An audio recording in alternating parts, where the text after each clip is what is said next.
Comments asking, what about all the 19th century structures they tell us were built in just a few years? What about countries like Australia that had lower population numbers?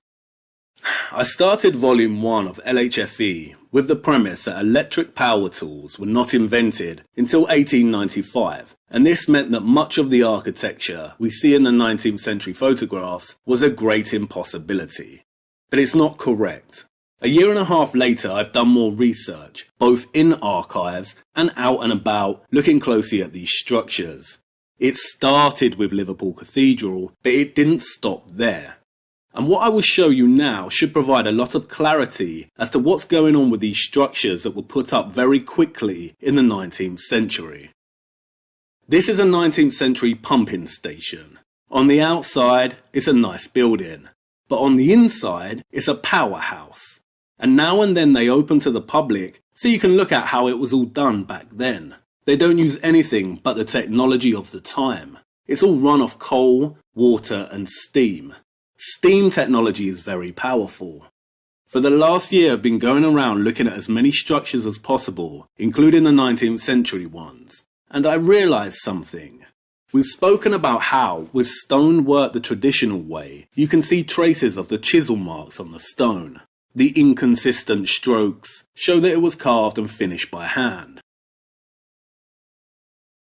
Most of these 19th century structures, however, do not have these traces of the chisel used by hand.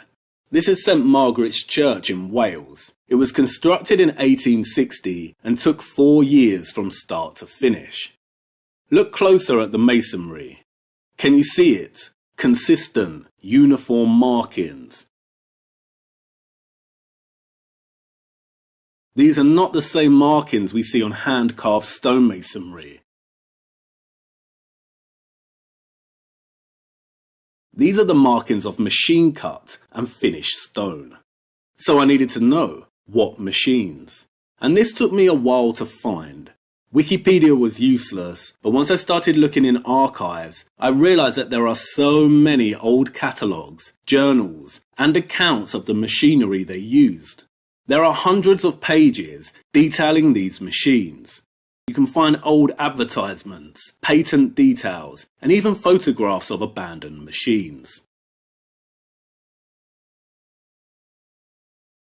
This is a catalogue from a company established in 1847, and it shows us that there were so many different types of stone cutters available, all a bit different, all belonging to different patents. Horizontal and circular sawing machines,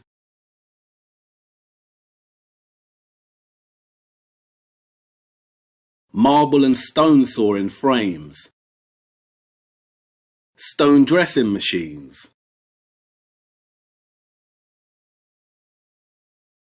stone surfacing and rubbing machines, planing machines, rotary quarriers, chain drives to move the stone pieces from A to B, production line plans with overhead cranes in place. These were powered by steam, and in the catalogue they come with different options for different stone sizes. But the most important machines I found were the stone moulding ones. These machines worked to templates and could cut the stone to the exact shape desired. You can see how they'd work here. This was specifically designed to mould this shape, and there were lots of different types.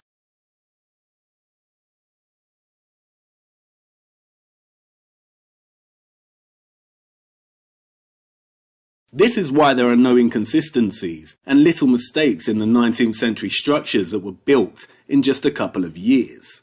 Listen to what the catalogue says. The work is done not only a great deal faster, but much better than by hand. The lines are perfectly straight, the edges beautifully sharp, and if there are 100 pieces of one moulding to be worked, they will all be absolutely alike in section. A piece of stone, 5 feet long, can be cut from the rough and finished in an hour. This is how they did it at such pace, and why so many structures like this went up during the 19th century. With these machines cutting, moulding, and finishing the stone, it's no wonder these structures didn't take long to build. Not only that, but many 19th century edifices are facaded red brick structures. This would have reduced the construction time even more. And these machines are not just exclusive to cutting stone. There were hundreds of machines similar for working wood. And look, a variety of machine tunnelers.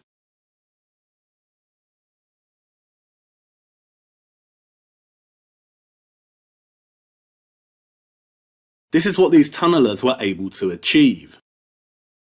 The Industrial Revolution went worldwide, so they also had machines in Australia. They used them when constructing the General Post Office in Sydney. Look, rotating machines for polishing granite. The construction of this building, as I have learned, is not an impossibility. It's a machine-cut facade over metal framing. In 1870, Sydney had a population of roughly 200,000 people. Melbourne was even higher due to the gold rush.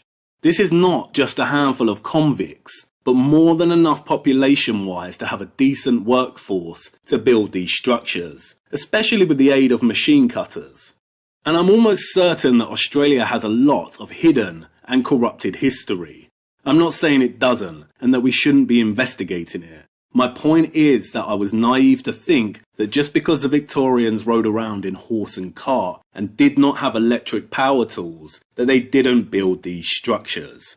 There is a lot more to the story, such as water and steam-powered Industrial Revolution machines. And also, when I really think about it, it makes no sense. The Tartarian hypothesis states that the narrative is a lie because there is no way the Victorians built some of these structures as fast as they tell us. Structures such as this one, and this one, and this one. But if they went to such an effort to stage and fake so many old photographs, like the hypothesis also claims, would it not just be easier to tell us that these buildings took longer to construct? Why would they lie about the photographs, but then give us the real construction time frame for these buildings? Looking at black and white photographs, while droning softly spoken soliloquies, and asking a question here or there, in my opinion, is not research. It's speculation.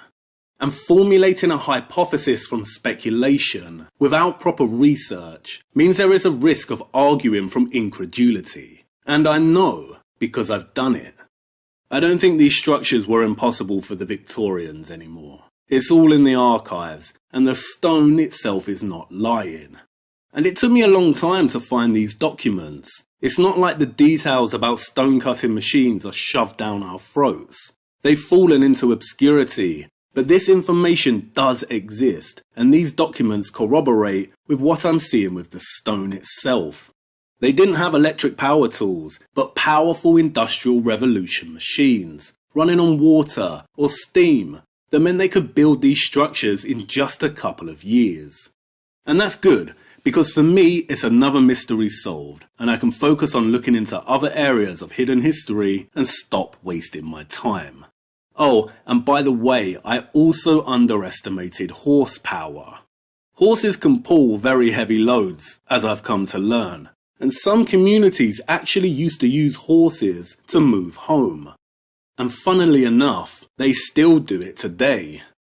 I have a lot more short videos like this to come, both on this topic and others, so keep an eye out. But I will also be putting something out explaining how debunking the Tartaria hypothesis is actually helping me work out where potential historical fabrication has occurred. Keep safe and well, and have a good day.